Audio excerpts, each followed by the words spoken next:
धर्मराज युधिष्ठिर कहने लगे कि हे जनार्दन, श्रावण मास की कृष्ण पक्ष की एकादशी का क्या नाम है और इस एकादशी की कथा क्या है। श्री हरि विष्णु कहते हैं कि हे युधिष्ठिर, इस एकादशी की कथा एक समय ब्रह्मा जी ने नारद जी से कहा था। नारद जी ब्रह्मा जी से कहते हैं कि हे पितामह, श्रावण मास की कृष्ण पक्ष की एकादशी का क्या नाम है और इसकी क्या विधि है, उसका महात्म्य क्या है, कृपा करके कहिए। तो जब नारद जी के ऐसे वचनों को ब्रह्मा जी ने सुना तो बहुत प्रसन्न हो गए और नारद जी से कहने लगे कि हे नारद, आपने लोकहित के लिए बहुत ही सुंदर प्रश्न किया है। श्रावण मास की जो कृष्ण पक्ष की एकादशी है, इसका नाम कामिका एकादशी है। इसकी कथा श्रवण मात्र से ही वाजपेय यज्ञ का फल प्राप्त होता है और इस दिन शंख चक्र गदाधारी विष्णु भगवान का पूजन किया जाता है। और विष्णु भगवान के अनेक नाम हैं। लोग उन्हें श्रीधर, हरि, विष्णु, माधव और मधुसूदन भी कहते हैं। उनकी पूजा करने से जो फल मिलता है वो सुनो। जो फल गंगा, काशी, नौमिषारण्य और पुष्कर स्नान से मिलता है, जो फल सूर्य व चंद्र ग्रहण पर कुरुक्षेत्र और काशी में स्नान करने से, समुद्र वन सहित पृथ्वी दान करने से, सिंहराज के बृहस्पति में, गोदावरी और गंडकी नदी में स्नान से भी प्राप्त नहीं होता, वो भगवान विष्णु के पूजन से प्राप्त हो जाता है। हमारे भगवान विष्णु बहुत ही दयालु हैं। जो मनुष्य श्रावण मास में भगवान का पूजन करते हैं, उनसे देवता, गंधर्व आदि सब पूजित हो जाते हैं। अतः पापों से डरने वाले मनुष्य को कामिका एकादशी का व्रत और भगवान विष्णु का पूजन करना चाहिए। जो पाप रूपी कीचड़ में फंसे हुए और संसार रूपी समुद्र में डूबे हुए मनुष्यों के लिए इस एकादशी का व्रत और भगवान विष्णु का पूजन अत्यंत आवश्यक है। इससे बढ़कर के पापों के नाश का कोई दूसरा उपाय नहीं है। हे नारद, स्वयं भगवान ने यही कहा है। जो मनुष्य कामिका एकादशी का व्रत करते हैं वे नीच योनि को प्राप्त नहीं होते। जो मनुष्य इस एकादशी के दिन भक्ति पूर्वक भगवान विष्णु को तुलसी दल अर्पित करते हैं, वे संसार के समस्त पापों से दूर रहते हैं। लेकिन एक चीज़ याद रखना कि एकादशी के दिन हमें तुलसी के पत्र को नहीं तोड़ना है। हमें तुलसी का पत्ता नहीं तोड़ना चाहिए एकादशी के दिन।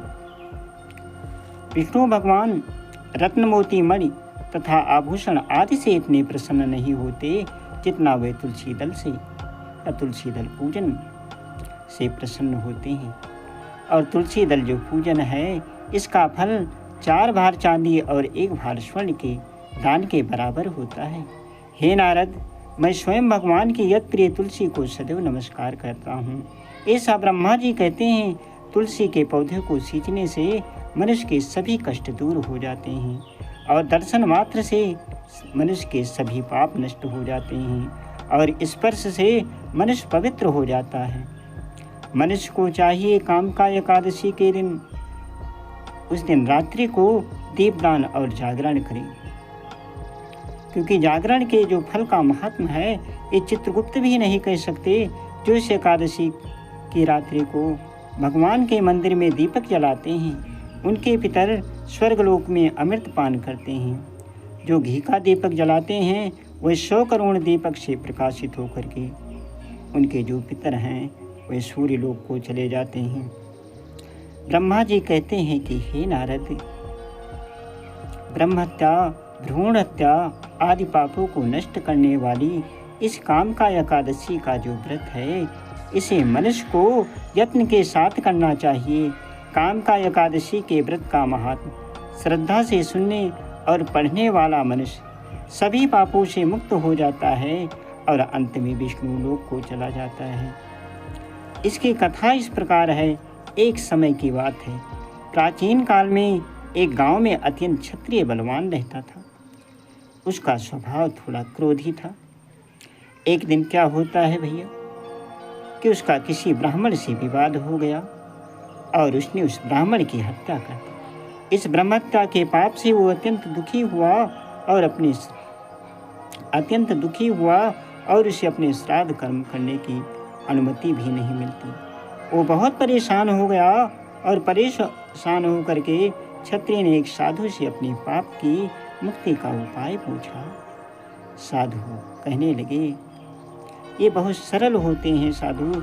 ये तो कहने लगे कि उससे कहा कि यदि आप श्रावण मास की कामका एकादशी का व्रत करो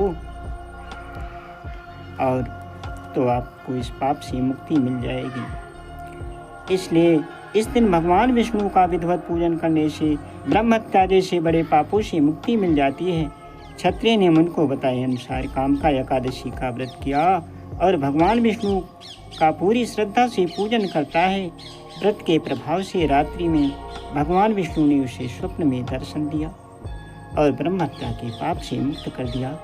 इस प्रकार जो ये क्षत्रिय था, इसे मुक्ति मिल गई और वो सुखपूर्वक रहने लगा और अंततः वो स्वर्ग को चला गया।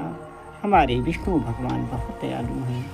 बोलिए उमापति महादेव की जय, पवन सुत हनुमान की जय, काली मैया की जय, स्थान देवता की जय, ब्रह्मदेव बाबा की जय, आवाहित समस्त देवी देवता की जय।